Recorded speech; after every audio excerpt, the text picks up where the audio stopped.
This video will go over the contract we use for brand deals.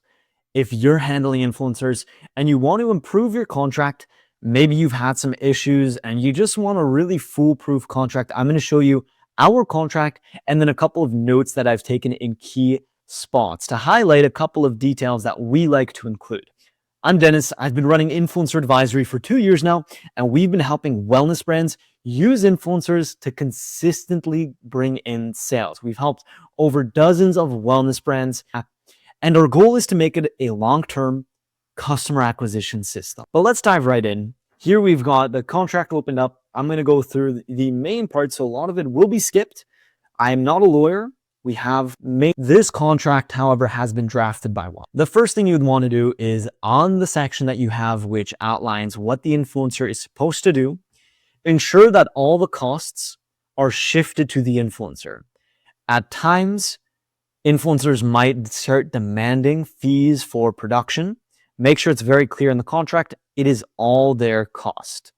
Unless you're flying them out and you're having a live shoot, in which case you would include that in the contract. The next thing is the ability to adjust any influencer fees if the influencer misrepresents your brand. It goes along in this section here that if they're non-compliant with content guidelines, or they're misrepresenting the brand, or there's a breach in the contract by the influencer, then effectively what's going to happen is the company will be able to adjust its influencer fees, right? The amount that they pay the influencers.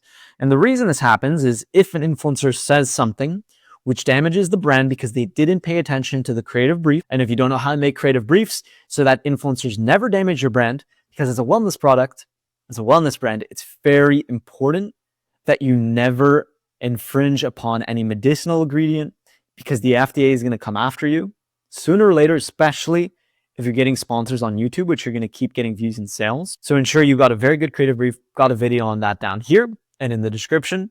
But down here, essentially, you want to make sure if the influencer damages your brand, you're not the one paying.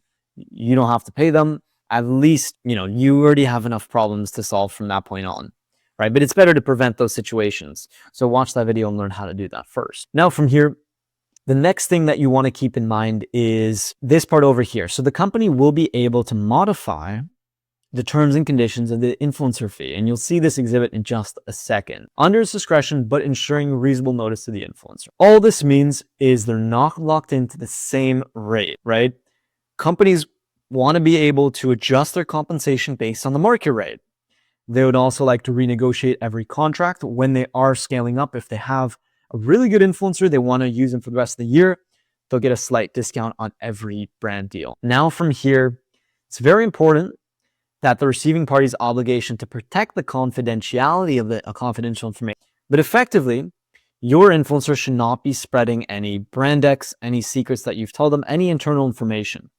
All of that should be kept private. The only time they can do that is if it's public knowledge. Assuming you're not giving too much private information, this is more a precaution just to be on the extra safe side. Now from here, if any party incurs expenses for anyone else, effectively we have the ability to hold them liable. And all it does over here is just talks about, where the dispute resolution will take place, how can you amend the contract, what kind of indemnification do you have, what waivers being signed, and this just helps solve any disputes if they arise. However, everything in this contract is made as streamlined as possible so none of those disputes arise in the first place. Prevention is better than curing. And now from here, we've got this one over here, the influencer fees. Of course, you can include the commission rate, fee rate, performance bonus. I'll have all of this in a template in the description. You also want, many companies don't do this, minimum amount of threshold payment. If you have an affiliate only deal, if you're sending checks every week or every time the influencer wants, it's going to be very annoying, and typically payment processing fees will eat away at that. Instead, it's better to just have a minimum payout. So if the influencer reaches $100, then you pay them out whatever the set number is. You can see this exact reason here. Now from here, we have quality control standards. Not often, but we've seen influencers buy engagement on sponsored posts to encourage companies to sponsor them again. Of course, only companies foolish enough to only look at engagement metrics and not sales will pay attention to this. But I'm assuming you're a smart company, so you won't encounter this. However, it's always better to be on the safe side with contracts, which is why we include a minimum engagement rate that should be achieved by the influencers. These are much harder to fake, which is why we've included them instead of view counts. And it's very important that your influencer discloses any partnership. If they don't do this, they can get you into some serious compliance issues with the FTC.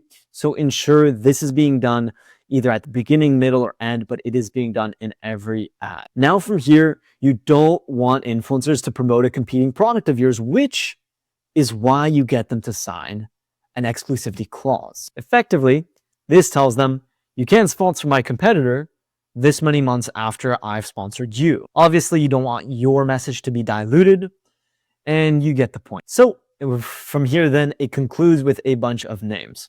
I've included this template below, and if you'd love to learn how to negotiate with influencers, so you could originally get between 40 to 70% off, or you can just land a lot more affiliate deals, I've got this video over here.